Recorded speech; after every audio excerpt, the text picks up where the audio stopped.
Welcome to the podcast with your favorite cash flow guys, Mike and Blaine.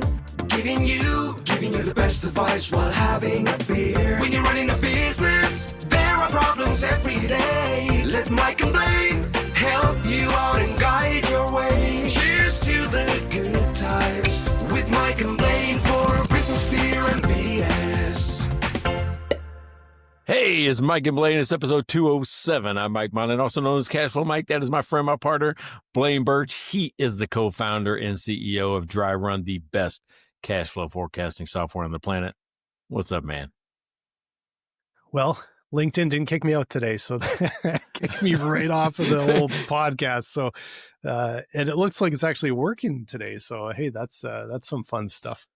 Yeah, last week it was like I was sitting there like, okay, I guess I'm just doing it, doing the thing.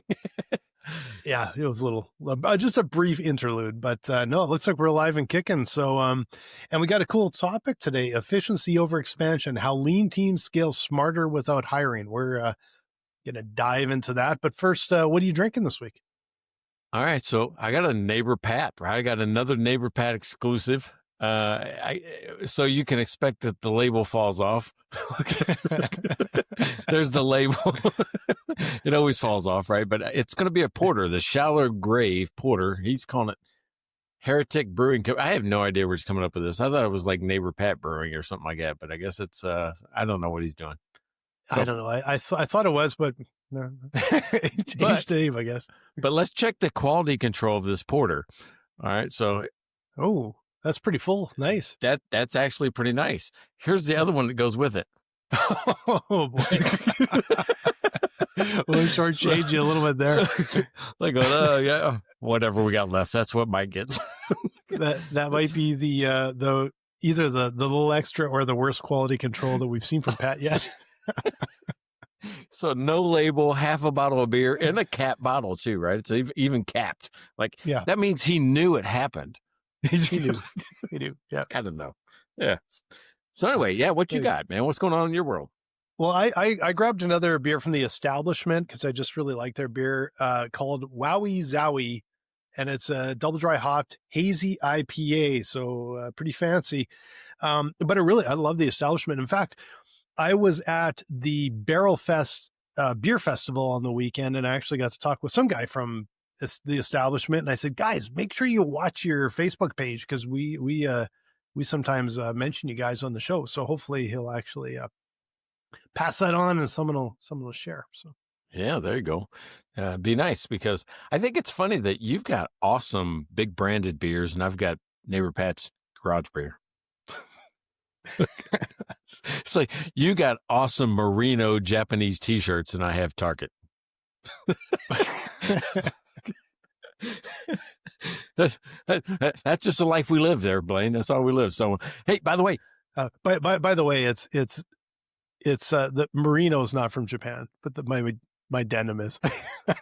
But the merino's from this is actually from Canada. This originally was from New Zealand, and then so I'm dressed. You got a lot going on over there. You got a lot going on. Lots going on. Always got a lot going on. So. Remember, I got to saw Karen. Her book is going to launch on the 23rd. So what's today? The 18th. So nice. On the 23rd on Amazon, she's trying to get, I'm telling you what, she's trying to get on the bestsellers list. And I don't know why I didn't think about this. Maybe you did. I didn't. But she's discounted the price to 99 cents on Amazon for that day, trying to hit a bestsellers list. So the name of the book is Stop Growing Broke, Start Growing Profits. And Karen Harrison, so one of their beer sponsors, go check out her book. Go look at it. Go check it out. Go buy it on that day. It's 99 cents, well worth the time. Yeah, and if you're checking out the book, it's because you own a business and you want to know more about business. And if you own a business, want to know more about business, you also need to know how to use likely your QuickBooks Online file. So if you go check out Rachel Barnett's YouTube channel called @GentleFrog. So YouTube @GentleFrog or just gentlefrog.com.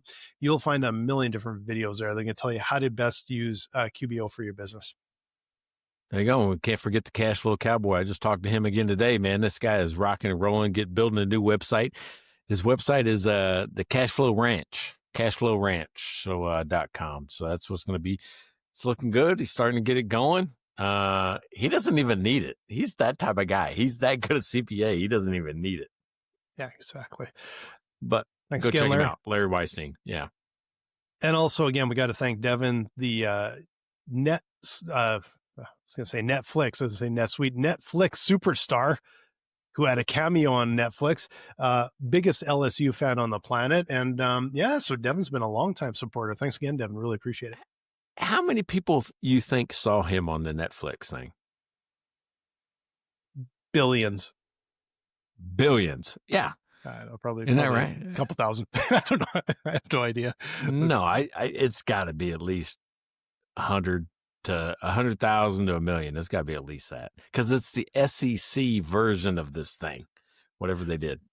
That's a big deal. That's a real big deal. Yeah. Yeah, and it launched like a few weeks before the college football season started. So, people get, that's just as good as getting football, just reliving last year's football.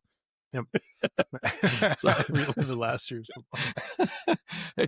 Speaking of, I'm worried, all right? We haven't talked about the other Mike Mylan in a while. My Chiefs are 0-2.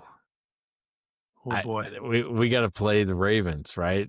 Not this week, but coming up. And I'm like going, we don't look very good. We don't look good. So I'm thinking that decanter might be boxed up and mailed back to Baltimore. Yeah.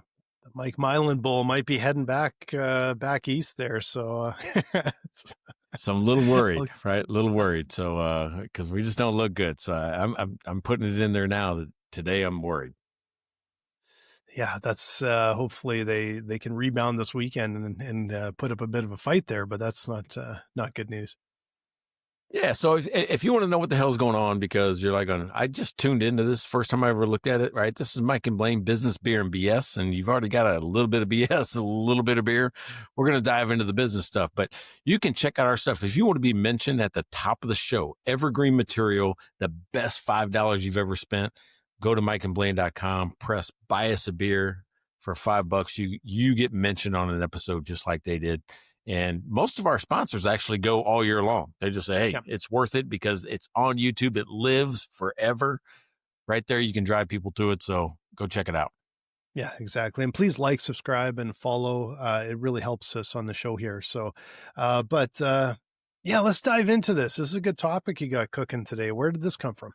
Well, where this came from was I heard this thing where Gen Z is like poo-pooing on the 9-to-5 work scene. They're like on, hell with that. We can do better. We can make more money and be influencers, or we can be solo entrepreneurs and those type of things, which is fantastic and scary, because if everyone there sees what like Mr. Beast and all these other YouTube video heroes did, and they think that all we got to do is go create videos, they don't see the work that those folks put in, really.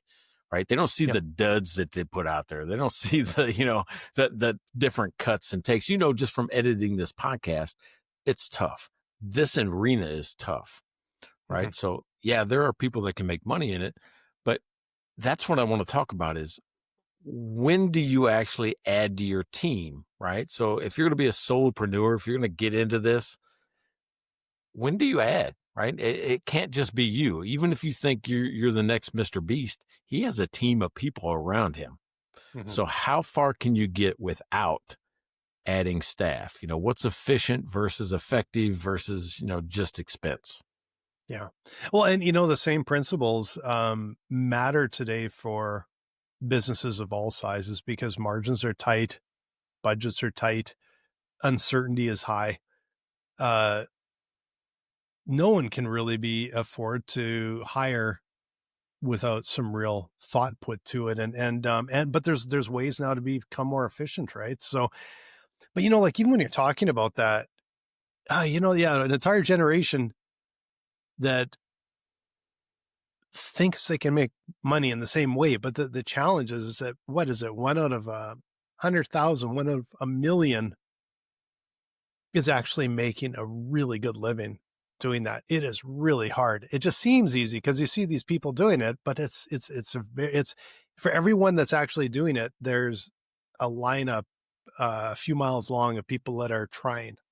Well, here's what would scare me, right? I don't try to be an influencer. That's just not my thing. We do this because I actually like talking to you, and I think it's valuable information. And it does give us some links and give us some content on a regular basis. But we don't do it for the money. You and I mean, this will be the first year I think we make any money on this show. Yeah. And we might be able to split a cup of coffee at the end. Yeah. So, but here's the thing. When Mr. Beast or this, one of the girls that they were talking about, Diarelias or something like that. There was two sisters that did some things. None of them stayed in the influencer arena. All of them jumped out. Or they still might be doing it, but they jumped out. Like Mr. Beast has his own TV show now, like regular TV shows. Yeah. So does that other girl. Or they go into clothing lines, or there's an influencer in Dallas that has her own hair care products. All of them realize that is that influencing was a launch pad to something else. Yeah. Right. Yeah. That's really what it was. It wasn't the thing. It isn't what they are, who they are. It's how they got to where they went next. So when you start into that path, what do you want to do next? Yeah, and the other side, the other thing I've noticed with, especially with YouTube, is the quality. The high bar for quality has gone up dramatically. The best shows on YouTube are every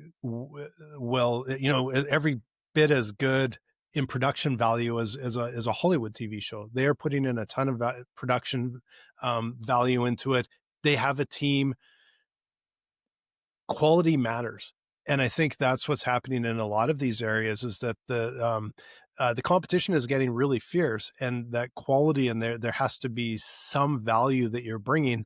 And I guess where I'm headed with that is the ones that are starting to gain traction there, they have to double down. They have to keep moving. And that means that, at some point they likely have to add to their team and start bringing in more and more expertise, because they're becoming pretty big operations now, some of these YouTube channels. Yeah. Well, I mean, I watched a documentary about, these kids and how it just kind of, I don't know, it like ruined their lives a little bit, because there was a group of them. I forget the name of it. It's on Netflix, this documentary about how the moms got involved, and it became a 9-to-5, the thing everybody was trying to avoid. That's what it became, because that's where it all evolves to. These all become a business, and they thought it was hard every single day to get up with a new idea. I mean, you and I are a little bit different. I mean, I'm preaching, financial management over and over and over again, and a lot of it hasn't changed in 50 years, right? Yeah. Maybe the terminology, maybe the technology, but not necessarily the fundamental processes. I mean, accounting hasn't changed in 700 years. So it's just, how do we talk about it? Yeah. It's like entrepreneurs are always looking for opportunity, and that's what you're seeing. Like, you'll see people, they'll grab that opportunity, but it's like entrepreneurs are not a side gig. Like a real business, a true business that's growing and thriving and being really competitive, they don't stay a little side hustle for long before they turn into a business. And the entrepreneurs start seeing this opportunity, and they start growing. You may not technically be 9-to-5, but entrepreneurs are putting in a lot of hours every week. They're, it may not be 9-to-5, but it might be 50 hours, 60 hours, whatever it might, because it takes that much. And at some point you have to start expanding the team, because you can't do 80 hours. There's a cap, and you have to be able to keep the momentum going when you have that opportunity. Yeah. And if you look at the other side of this is the other side of the coin that led me to think about talking about this today, was let's go big. I started at the one-man show. Let's go to big business. Right now, they're doing a ton of investment, right? Building out plants, making new things, investing in technology and automation and those type of things. They're not investing in headcount. No. Right. It isn't like the job growth is matching the investment growth in assets. Yep. That's got to tell you something about where people think about the labor force right now. Yeah, no, I think they look at it as opportunity on the automation side. And of course, AI is giving capable. See, I don't think AI is magic beans that's going to take everybody's job in 6 months. Like, I think that's hyperbole. I just don't see that happening. It's good at some things. It's amazing at some things. It's kind of sucks at some things pretty bad. And, people still have to adopt it. Right. But what businesses I think are seeing is there's a combination of, hey, there's ways that we can use automation and AI, robotics, whatever, to become much more efficient. But I also think businesses have been a little bit stung with this. Like you said, seems to be a generation that would rather work on their own. They don't want to do a 9 to 5. And there's businesses saying, well, we kind of need people 9 to 5, or we need people that are engaged. This, it was not that long ago that this term quiet quit came up. I don't know if it's still as much of a thing, but I do think that businesses are starting to get a little bit stung by some of this. Everyone moved home and they were working from home. And I think they're starting to go, okay, what is the new norm? And how do we make this work? Because there have been so many changes from top to bottom, from people to technology over the last 5 years. We got to figure out what's next and how to make a business run profitably so it can still be around next year. Yeah, that's funny, this quiet quitting, right? That, once your boss figures it out that that's what you've done, they also figured out that they can do it without you. Yeah, exactly. I mean, so you're really training companies to get rid of your job, not be replaced, not you to move to another one. Am I going, we really didn't need them. I guess if they were just doing 25% anyway, we just absorbed it as it was. We'll just move on.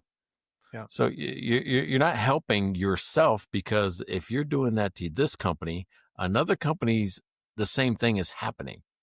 So that, like, I can go from company A to company B and do it for another 6 months or 7 months before I get caught.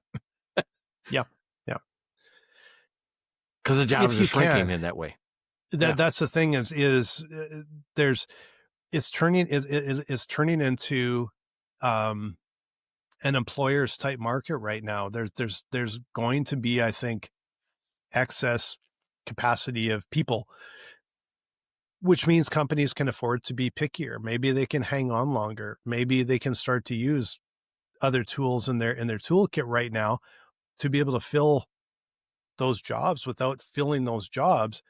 And, I think there is a bit of, like when I graduated from university, jobs were scarce. Even when I was going to university, summer jobs were hard to come by. It was hard. There just wasn't a lot around. It was a pretty slow time.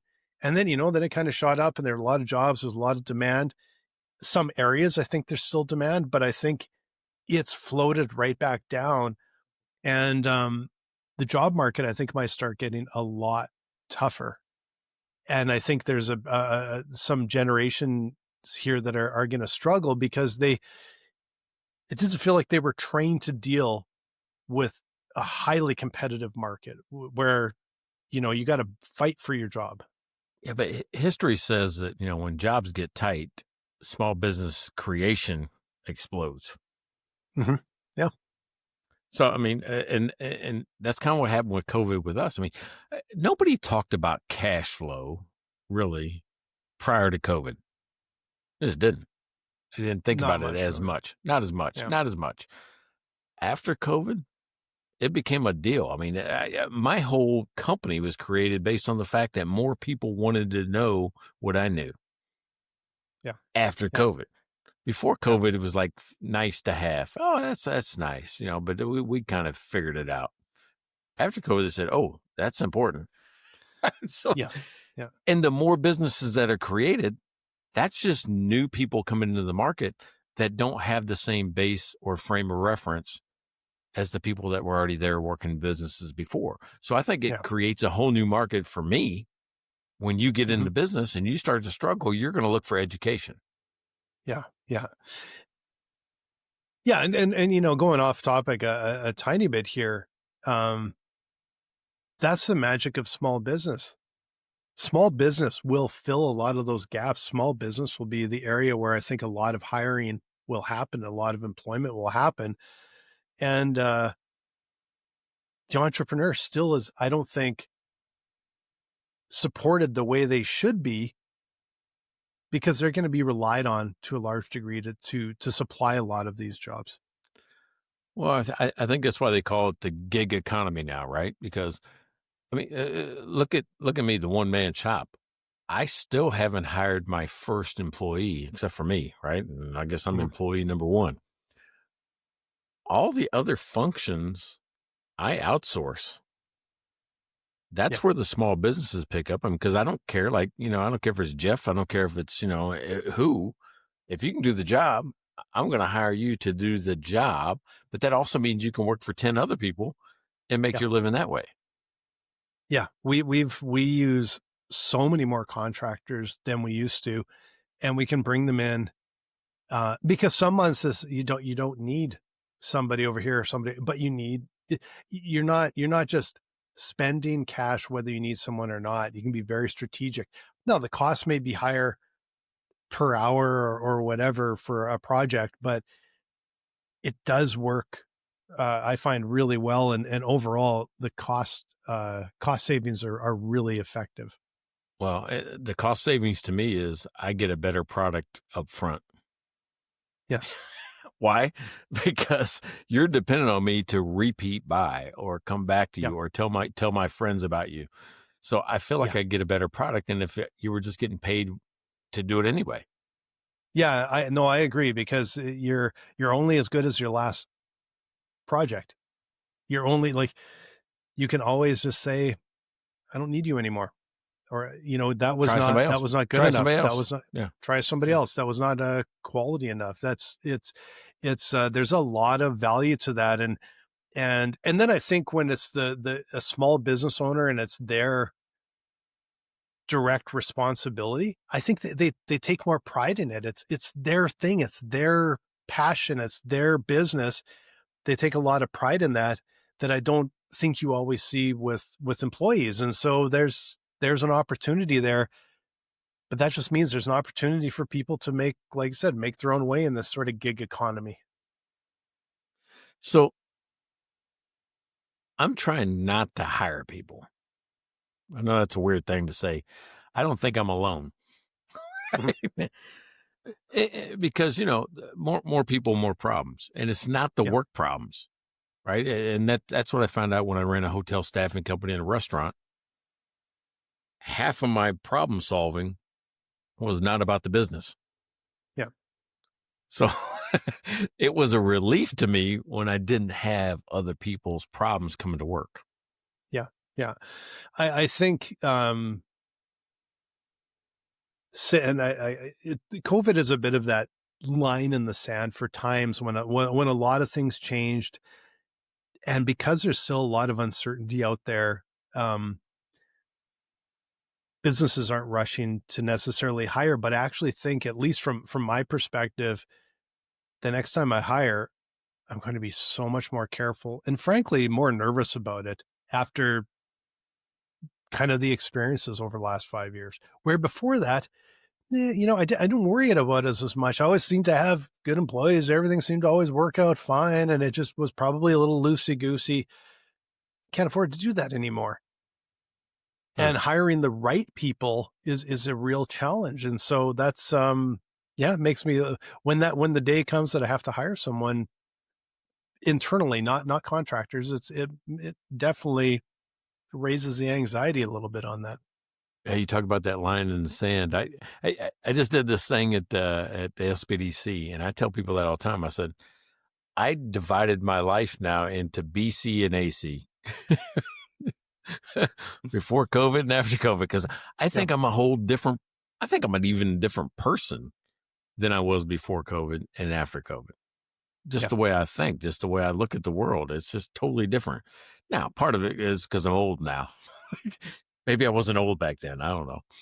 But you're right. It's totally different. Now, I'm not afraid to hire folks. It's just that I got to feel like I have the work for them. I got to feel like there's enough there. And I'm at that point where there'd be some stuff they'd have to bring to the table. And that's one of the things I think most solopreneurs are like on, I only really got like 20, 30 hours for that person. I don't have a full-time job yet.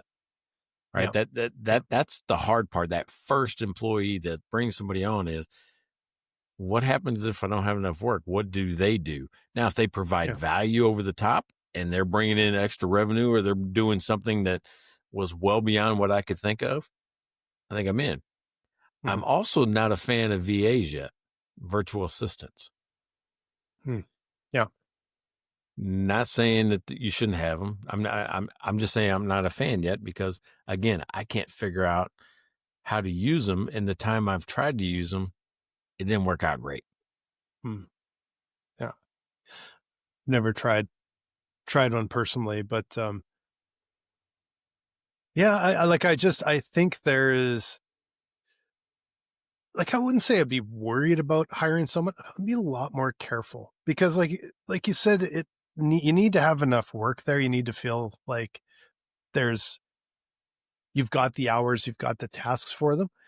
But you also want to find someone that picks up and runs with it a bit. So you're not completely, here's what you do next, here's what you do. You need somebody that's self-motivated and can jump and run, right? Yeah. So I think that's just it. Like, I think the time to hire somebody is like, I'm turning away work because I can't get to it. Or my quality is poor because, I'm rushing through it to keep up. Mm-hmm. Those are kind of the things, that I'm looking for is, when is the right time to hire somebody? And those are two big indicators to me. It's not just because I don't want to do the work, because I think you should want to do all the work in your business. Right? That way I can always tell you, this is what happened when I did that. Right. That's a weird thing that way. Yeah. And the other thing is, you got to be ready to train and delegate. Right. You got to be able to say, okay, I have the time right now. Right now, I have at least an hour plus a day I can spend with this person to develop their skill. Because if you're not going to do that, and you just expect them to walk in and do the job that you expect them to do, it's not going to happen. You've got to dedicate some time to train. And when I say be ready to delegate, there's some stuff that some bosses don't want to let go of, right? You have to be able to let go a little bit of some of the power that you hold. Well, and that's always a challenge in a small business, is to move from that point where you're delegating and moving from probably micromanaging and everything else, because you're doing it, you're hands on. It's hard to just let it go, especially when the business is riding on it to a large degree. So that quality of what they're doing is important. And you know what? It's probably not going to have a lot of employees that are going to care as much as you about your business. So it makes it a real challenge. Yeah, I agree with that. And to me, your first company is a classic example of this. Specialized skills. I can't do marketing. I can't do design. I mean, Jeff does my stuff. I mean, I can't put together anything that looks cohesive and all that. But when you look at my brand, it's pretty good. Right? I'm really happy with it. Now, is it something that I did? No, I had help. Right? So, but do I need help full time? That's the thing. Do I need help full time? Or what I've tried to do is create evergreen type content that lasts beyond just today, right? And too many people don't do that. So, well, and a classic danger that we've all seen with startups, especially is when they've taken in a big round of funding, is there's such a push to grow fast, or such a push to expand, is they start filling holes and filling gaps and hiring people, I think a lot of times too quick and without real thought about how effective it's going to be. And you just burn through cash an awful lot faster. And there's a lot of balls in the air at the same time. and it can be a really dangerous situation for businesses. And so I think that the paradigm has shifted a lot for startups as well, that you need to be really careful with your cash, and you have to be very thoughtful with who you're hiring and why and what kind of benchmarks and goals you place there, and how much you kind of keep track of all of that, so that you don't have all these people floating around and no one really knows what anybody's doing, and the business is supposed to be growing, but it's not, and you don't know why. And it's, I think times have changed. Details matter. You can't mess around anymore. Hey, perfect example why I created the Clear Path to Cash over at cashflowmike.com. I thought that was a transition. Was that not the transition? That wasn't it? Nice work. Mainly for that, right? I mean, I'm involved in a huge project right now with a massive amount of data, a massive amount of things going on. And it's the same problem. I don't care if it's a one-man show or somebody that has 100 employees with $30 million in business. The amount of data that's in front of you and just throwing people at it doesn't solve the problem. There's an amount of organization, there's an amount of thoughtful, consideration about when you spend and how you spend it. That has to go into it. And that's exactly what I teach over at cashflowmike.com. Come check out my program, because I don't know if I told you this, I'm going to release version 2 of this app, and it's going to take care of a lot of the questions that we're talking about today. I haven't figured out headcount planning yet to put in there, but there's going to be a lot of things that just kind of play together that you're going to like and want to see. So check it out. Yeah. If you want to just see how I teach, what I look like, what my course may look like in the future, go to cashflowmike.com, check out the 7-minute conversation. It is a free course right at the top of the webpage, the homepage, and you can sign up for it for the price of an email address. That's all it costs you. Nice. Yeah. Do for sure. It's needed more now than ever. I got like something in my throat today. It's like a little weird thing. I mean, Courtney went out of town to work at another store, and she might brought back some cooties or something. Who knows? It's funny because I'm feeling a bit the same way, to be honest. I'm like, I keep thinking, geez, are my allergies hitting today for something from the fall, or if I'm starting to get a bit of a bug or something? I don't know. Yeah, it's weird. So, hey, have you ever heard of that company, Basecamp? Yes. Right? Yeah. Basecamp. Yeah. So Basecamp is notorious for keeping their head count down. Right? Just absolutely notorious. I mean, they never want to go beyond 50. Now we did that at Finagraph too. We're like we always want to keep it under 50 because the rules change in the US for a company that has more than 50 employees. I mean, tax rates, everything kind of changes. The reporting requirements change. So it's like some companies purposely try to design their business to stay under 50. Right? Interesting. Yeah. Yeah. And in order to do that, you've got to figure out, okay, how do you do that? And this is one of the companies I looked at years ago, which was about how they don't do a lot of just meetings. They think meetings just soak up time, and and the more people you have, the more problems you have. And my problems in a staffing company were different than their problems in a tech company, right? But the same thing holds true. So what they did was they focused on every process, right?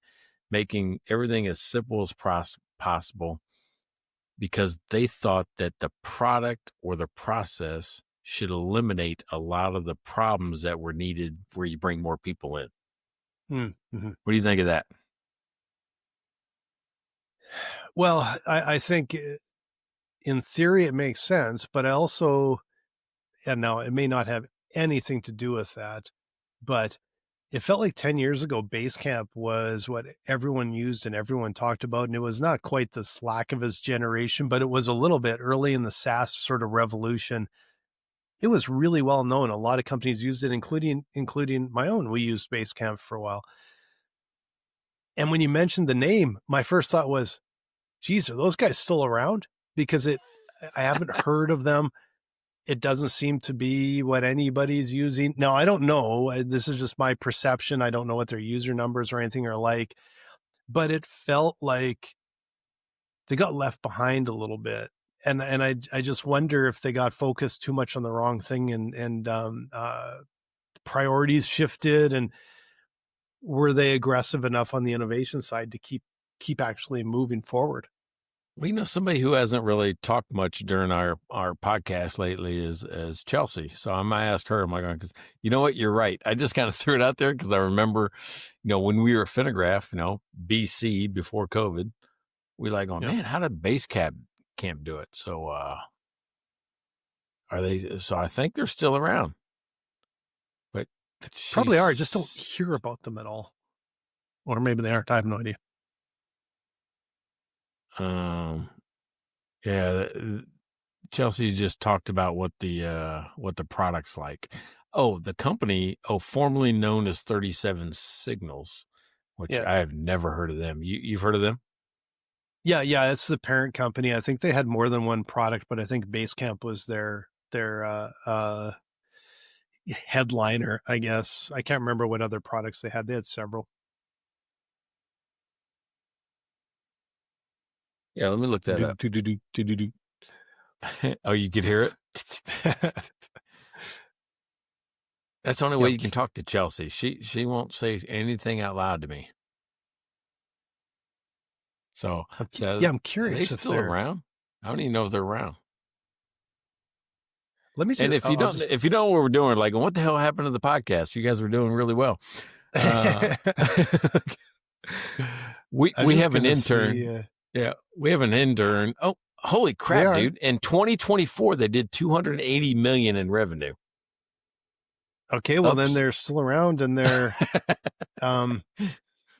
I'm just on the page right now, and I gotta say though that we haven't used Basecamp in a lot of years, and when I look at it, it feels very much like it hasn't moved forward and with anything new. Now maybe it is.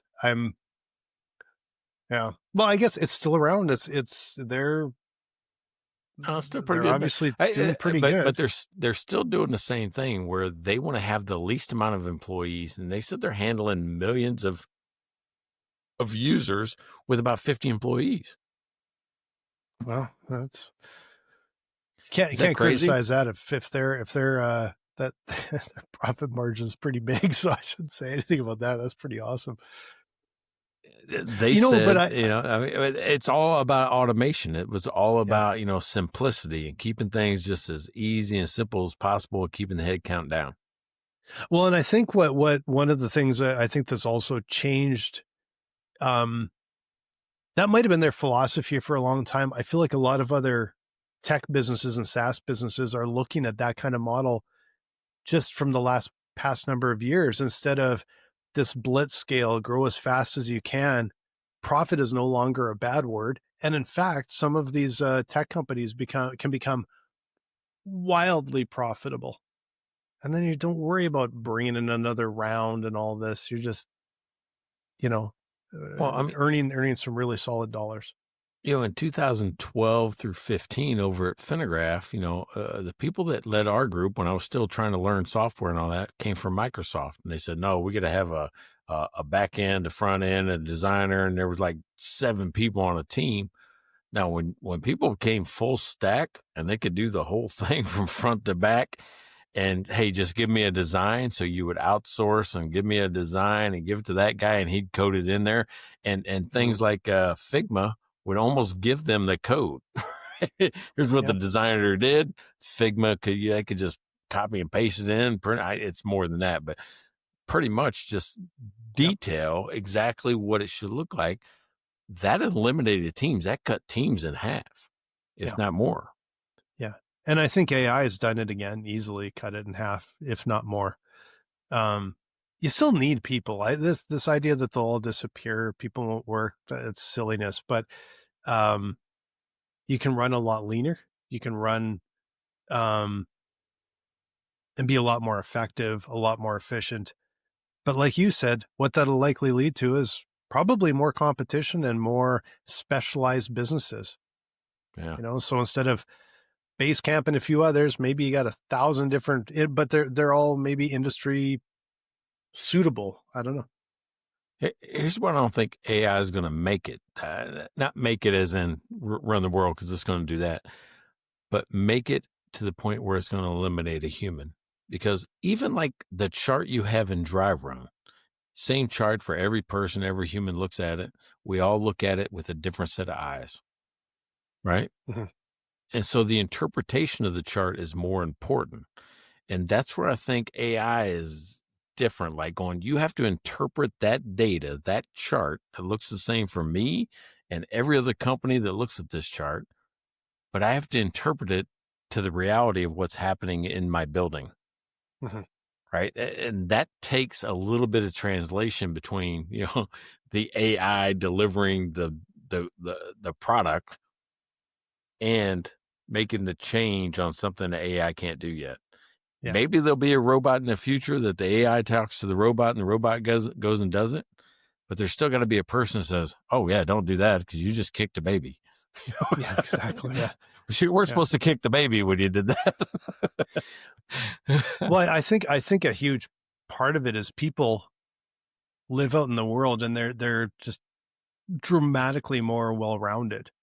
AI is still limited to the data set. And if it's a large model, it's garbage in, garbage out. So you have these massive models. Well, what percentage of the data that they've pulled in is actually good, and how much is it of its garbage? And can it really determine, some of it on the edges? Yeah, I could tell, but all that stuff in the middle, can it really determine? There's got no other frame of reference except for the data that is force fed into it. I struggle to, I actually think there's some big problems we're going to have to overcome because of that garbage in, garbage out, and it doesn't have the critical thinking skills to determine, although I guess probably say a lot of people don't either these days, but it doesn't have that ability to kind of determine that. Small language models are kind of interesting because they're very specialized, but then it's just a very, very specialized sort of technical bot, I guess.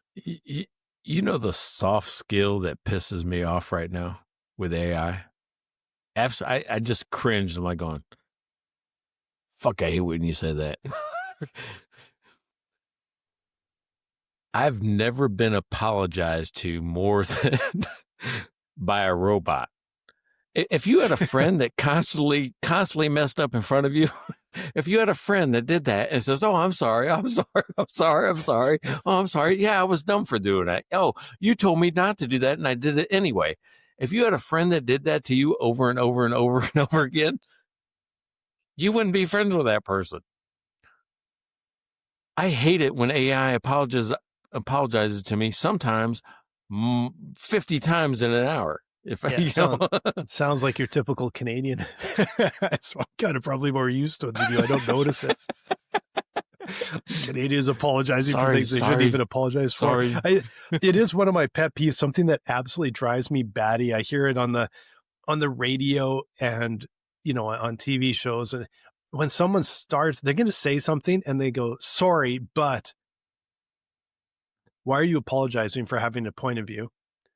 And if you think you should apologize for what's about to come out of your mouth, maybe you shouldn't be saying it.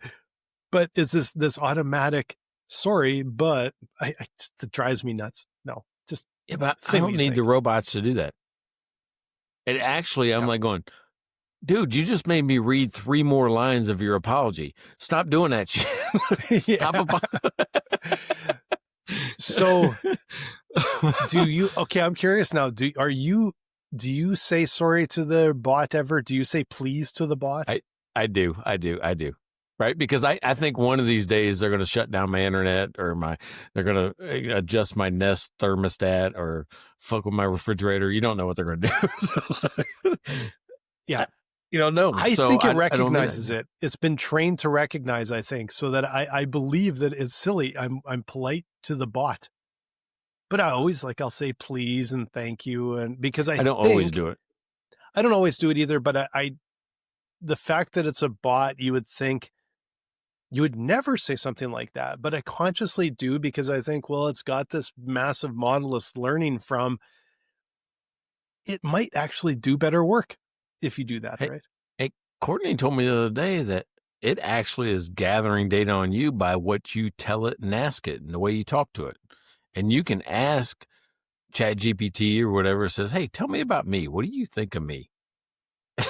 And if you're an asshole to say, well, I don't think you like people very much, or I don't like you, think you respect employees, or I don't think, based on the questions you ask it, right? Yeah, interesting.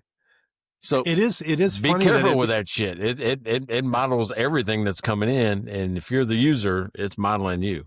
Yeah. Well, and it does know it does know me because I'll ask it a question that I think is not very maybe specific, and then it'll say something like, "Do you want me to do a perspective for dry run on that?" So like, I never asked you that, but sure, let's do that. So it's amazing how much it learns in your own account. I can hear you clinking away. Yeah, I'm gonna say, give me a paragraph about. I'm asked Chelsea this, right? Yeah. About, I'll say the type of person I am. If I don't say anything, I don't like it. and then ask it to do it in a rhyme. Oh, I'll do it in a rhyme too. Yeah. All right. Wait a second. Give me a paragraph. All right. Thinking. That's when I'm on 4.0. They're going to really be screwed. How did I get on 4.0? Why am I on 4.0? It's probably because you weren't nice to you weren't nice to her, so she dropped you back down. All right, so check this out though. This is interesting, right? Because it just says you're the type of person who brings strategy and swagger to everything you do. Equal parts business builder, teacher, straight shooter, and don't just talk about helping the business. You lived it, built it, and turned it into repeatable systems others can follow.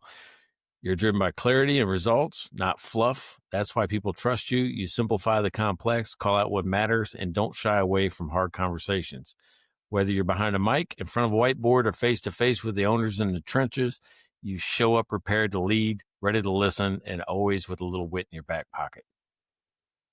You should take that and put on your website as a testimonial and credit someone named CG. This is a pretty nice little testimonial there. That was really good, right? That's a handy little blurb, right? Yeah, but I've heard stories where if you are mean to the bot, it's going to tell you what it thinks about you. Yeah, it doesn't surprise me. It learns. It learns from that. I want to see what did you ask it? I said,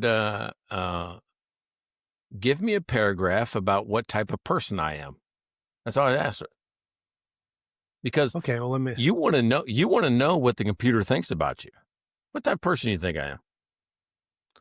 So it was really interesting, right? Because and the reason why we're doing this as part of this is that automation can help you, but you got to know who you are, right? I mean, if you're going to build a team, you got to know who you are to be able to build around that.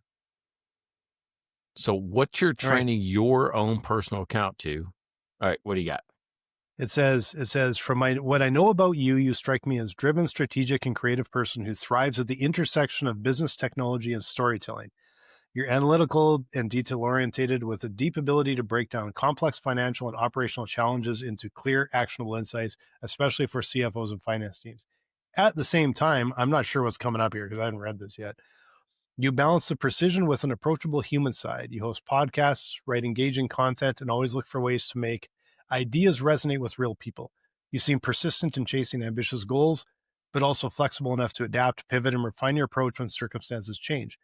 In short, you're both a builder and a communicator, someone who can zoom out to see the big picture while also driving deep to execute with care. Doesn't it feel like I just read like my astrological sign thing from, you are an Aries. Yeah. This is what it says. I better not say that too loud. She might hear me. Might get in trouble for that. Yeah, but it's one of those things where I think it does analyze you. And I think if you're kind to it, it's going to try to put you in a kind light. Yeah. I bet if you're sitting there just cussing out your chat GPT because you're mad at it, because it's frustrating, because you just don't know how to answer the question. And that's another thing. Have you noticed that we've all become prompt engineers? Yeah, you have to. You have to learn how to. You have to. You ask the wrong question or you tweak it one way or the other, it changes the whole thing. So you have to be an engineer of prompting. A friend of mine actually he literally told me just a few days ago that he said he thinks he's ruined his car because he was getting angry at it. And he was swearing at the I don't know if it was the map or the phone or what he was doing, but he was getting really frustrated because it wasn't working, and he was swearing at it. And then he said, "I think it learned from that, and now it hates me and it won't do anything right." It was like I couldn't even argue with that might have happened, that it just decided no, enough with this guy. I was over at my in-laws the other night, and they have one of those Google whatever devices where you speak to it.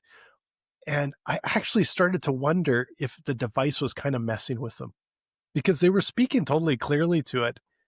And it felt like it was just making stuff up. And, they asked, "Can you turn the volume up to 5.5?" And she said, "Setting an alarm for 5:30 tomorrow morning." I'm not kidding. That's what it did. Like, that doesn't even sound anything like it. I think it's jerking you guys around. It was just, ordering 5.5 cases of confetti. Yeah, exactly. 5 anchovy pizzas coming to your house. Well, I've got Alexa all over this house, and I got to tell you, I think she does the same thing. Yeah, it's like either ignore you or do kind of something different, or I just really, or play the wrong song. I'm like I'll say, I want to hear this song by this person. It'll play a different song. And I always think it's me. I stutter, slur, got Texan, whatever it is happens. I always think it's me that does that. Well, that's how it gets away with it, because it knows you blame yourself when it's just messing around, built in. All right, so I think that there is a trend going forward in the future that people will try to have smaller, leaner companies, and they'll really try to make more money for themselves. I think there is a little bit of part of all of us that wants to be successful for ourselves, not just for others.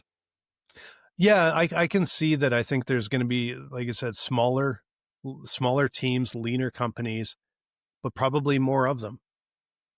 It could actually be that it could be that the biggest businesses in the world, the giant enterprises, maybe they start relying more on contractors and small business as well in the future. And it becomes just a lot more small businesses and small teams. That could be what happens. Yeah. I think the infrastructure is already in place. They already have like big banks. When Wells Fargo hires somebody like me, or, the infrastructure is already there. Now, if they have more choice, they might decide to go out more and more often. Yeah. World's changing fast. Well, it'll be interesting to look back 5 years from now and see what happened. I do not think it's going to be no one is working. Everyone's hanging out on the street while the bots do everything. But it'll change. Hopefully, mostly for the better. Well, we'll be in 5 years. We'll be on season 10, and we may have AI avatars hosting this. We have robots bringing us beer. Just like, what is the beer today? Well, let me ask CB179 to bring me a beer. There's walk back. Which one did you pick for me? That's right. You have got this type of beer. They could probably brew it right in their body. You're like, right here. Right in there, yeah. Beer bot, yeah. Beer bot. Beer bot, give me a beer. Yeah. Oh man, that could be the next business. The beer bot. Big beer bellied bot that's actually got like almost like a built-in brewing system and keg. Fake beer. Yeah, that's funny. Hey, if you thought that was funny, I appreciate it. Every time you guys listen, I appreciate talking with you, Blaine, but thank you. I don't think I say that enough. If any time on this, this podcast, I know it's late and I probably should do it at the beginning, but thanks for listening and tell your friends. Check out their website at mikeandblaine.com. Then subscribe to the podcast and buy these guys a beer.